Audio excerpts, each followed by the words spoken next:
नमस्कार। आज का हमारा टॉपिक है air transport in India, Bharat में वायु परिवहन। वायु परिवहन परिवहन का सबसे तेज और सबसे महंगा साधन है। ये सबसे फास्ट भी है और सबसे कॉस्टली भी है। भारत जैसे विशाल देश, विषम तथा अधिक दूरियों वाले देश के लिए वायु परिवहन आवश्यक है। नियोजित विकास के कारण इसका महत्व और भी बढ़ गया है।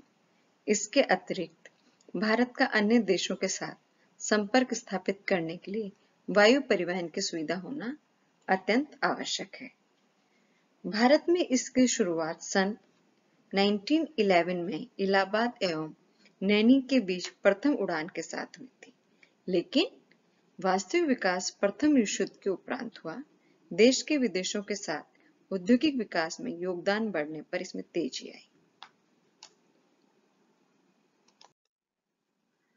तेज गति, धरातलीय बाधाओं से मुक्ति, नाशवान एवं बहुमूल्य वस्तुओं का सुरक्षित और शीघ्र परिवहन, कृषि विकास, खनिजों की खोज आदि उपयोग के कारण वायु परिवहन को महत्वपूर्ण माना जाने लगा। भारत में वायु परिवहन के विकास के लिए बहुत सारी सुविधाएं विद्यमान हैं। कौन कौन सी सुविधाएं, कौन कौन से फैक्टर्स हैं जो एयरपोर्ट लोकेशन को या वायुयान को प्रभावित करता है। वर्ष के अधिकांश समय में भारत में आकाश मेघ रहित रहता है, जो वायु परिवहन के विकास में अनुकूल कारक है। तो जो एटमॉस्फेरिक कंडीशन है वो उसके अंदर क्या है, आकाश मेघ रहित रहता है, क्लाउड्स नहीं होते हैं, क्लाउडी नहीं होता है, जो वायु परिवहन के विकास में अनुकूल साधन है। विश्व परिवेश में भारत की स्थिति प्रमुख वायु मार्ग पर भी है, एक्सेसिबिलिटी है इसकी। भारत का विस्तृत फैलाव वायु परिवहन के विकास को प्रोत्साहित करता है।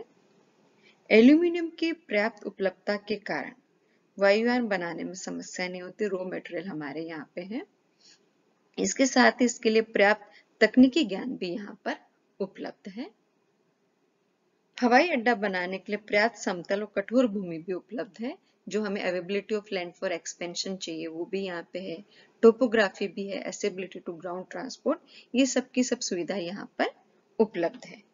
इन सभी सुविधाओं के होते हुए भी देश में वायु परिवहन का विकास काफी धीमा रहा, क्योंकि इसमें भारी पूंजी निवेश की आवश्यकता होती है तथा भारत में अधिकांश लोग मध्य वर्गीय एवं गरीब हैं, जो महंगी वायु परिवहन का उपयोग भी कम करते हैं। भारत सरकार ने सन 1953 में वायु निगम अधिनियम द्वारा वायु सेवाओं का राष्ट्रीयकरण कर दिया तथा दो नियमों का गठन किया। प्रथम इंडियन एयरलाइंस, दूसरा एयर इंडिया। इसके उपरांत सन 1981 में वायुदूत सेवा तथा सन 1985 में पवन हंस लिमिटेड की स्थापना की गई। भारतीय निर्यातों की सहायता करने और निर्यात को अधिक कॉम्पिटिशन बनाने के लिए अप्रैल 1990 में माल ढुलाई के लिए ओपन स्काई पॉलिसी की घोषणा की गई।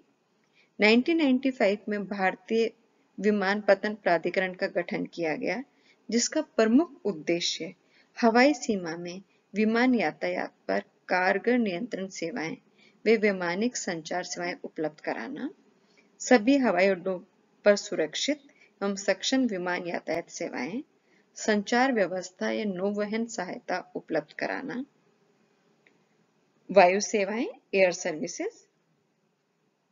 एयर सर्विसेज में जो सर्विसेज हमारे यहाँ पे वो है एयर इंडिया का। हाल ही में एयर इंडिया ने अपनी दो सहायक कंपनियां बनाई है, एक air India transport service limited तथा दूसरी air India engineering service limited. दूसरा है इंडियन एयरलाइंस। सन 2008 में एयर इंडिया एवं इंडियन एयरलाइंस का विलय भारत की राष्ट्रीय विमानन कंपनी के रूप में हो गया तथा वर्तमान में केवल एयर इंडिया ही अस्तित्व में है। वायुदूत देश के पूर्वोत्तर राज्यों के दुर्गम पर्वतीय भागों एवं अन्य छोटे नगरों के मध्य वायु सेवा प्रदान करने के उद्देश्य उसकी स्थापना 1981 में निजी क्षेत्र में की गई तथा फरवरी में 1984 में सार्वजनिक बताया गया। इसके द्वारा यात्रियों के अतिरिक्त माल ढोने को नियमित तत्कालिक सेवाएं प्रदान की गई। अब इसे इंडियन एयरलाइंस के साथ मिला दिया गया है।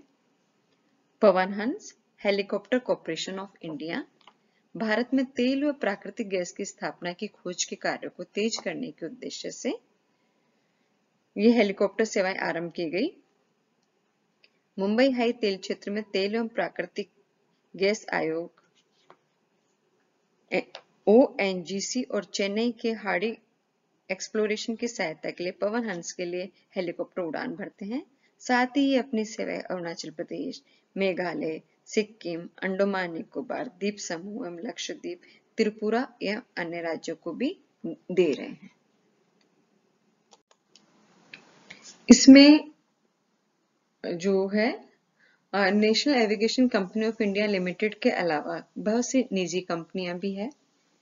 सरकारी कंपनियों के अतिरिक्त कुछ निजी कंपनियां भी वायु सेवाएं उपलब्ध कराती है। इनमें जेट एयरवेज, एयर सहारा प्रमुख है, जो घरेलू तथा अंतर्राष्ट्रीय दोनों ही सेवाएं उपलब्ध कराता है। Air Deccan, Air Sahara, SpiceJet, Go Air, Paramount, IndiGo आदि कंपनियां केवल घरेलू सेवा ही संचालित करती है। हवाई अड्डे जो अभी हम इसकी बात करें, कंपोजिशन ऑफ 2017 का एयर ट्रैवल के बाद में डोमेस्टिक वेज इंटरनेशनल की अपन बात करते हैं। तो जो डोमेस्टिक शेयर है टोटल ट्रैफिक के अंदर फ्रॉम 54.5 2007 के अंदर 54.5 था, जो अब बढ़ के 62 हो गया है। मतलब 2017 के अंदर जो घरेलू उड़ानें थी, जो डोमेस्टिक शेयर था इसके अंदर, वो 62% हो गया है। और जो इंटरनेशनल शेयर है, अंतरराष्ट्रीय शेयर है, वो आपका 38% है इसके अंदर। ये हवाई अड्डों की बात करें, एयरपोर्ट्स की बात कर लें हम। देश में नागरिक उड्डयन विभाग के अंतर्गत हवाई अड्डे स्थित है। इसको 4 श्रेणियों में हम बांट सकते हैं। अंतरराष्ट्रीय हवाई अड्डे, इस वर्ग में, यहाँ पे आपको हम मैप दिखा रहे हैं, इस वर्ग में दिल्ली के,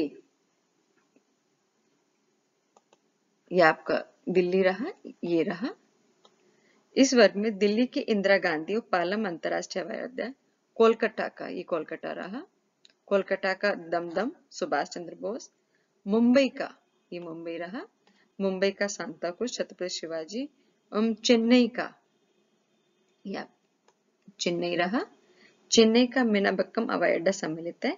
इसके अतिरिक्त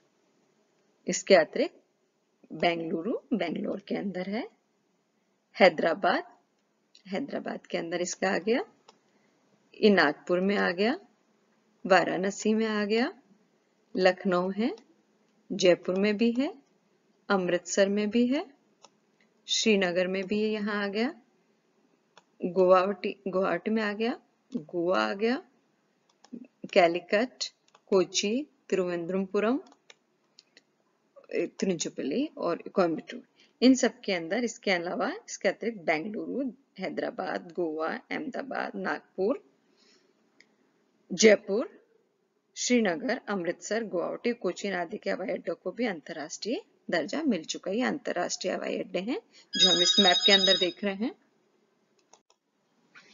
ये है हमारे मुख्य हवाई अड्डे हैं, अंतर्राष्ट्रीय हवाई अड्डे।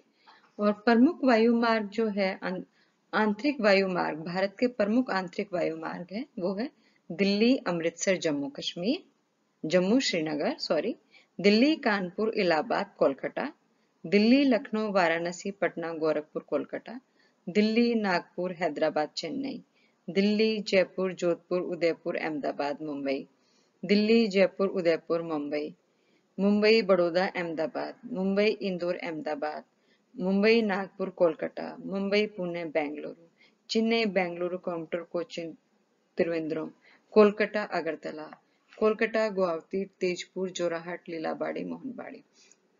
और भी वायु मार्ग है, लेकिन ये आपके मुख्य वायु मार्ग है, प्रमुख वायु मार्ग है। अंतरराष्ट्रीय वायु मार्ग, एयर इंडिया विदेशों के लिए वायु मार्ग की सेवाएं उपलब्ध कराता है, व्यवस्था करता है। एयर इंडिया की विमान सेवाएं बहुत से मार्गों पे चलती है। प्रमुख अंतरराष्ट्रीय वायु मार्ग हैं दिल्ली, कराची, कायरा, रोम, जेनेवा, पेरिस, लंदन। दूसरा है Delhi, Karachi, Paris, London, New York. तीसरा है कोलकाता, टोक्यो, कोलकाता, जकार्ता, फिर है कोलकाता, दिल्ली, मुंबई, कायरा, रोम, डुसोफोर्ड, लंदन।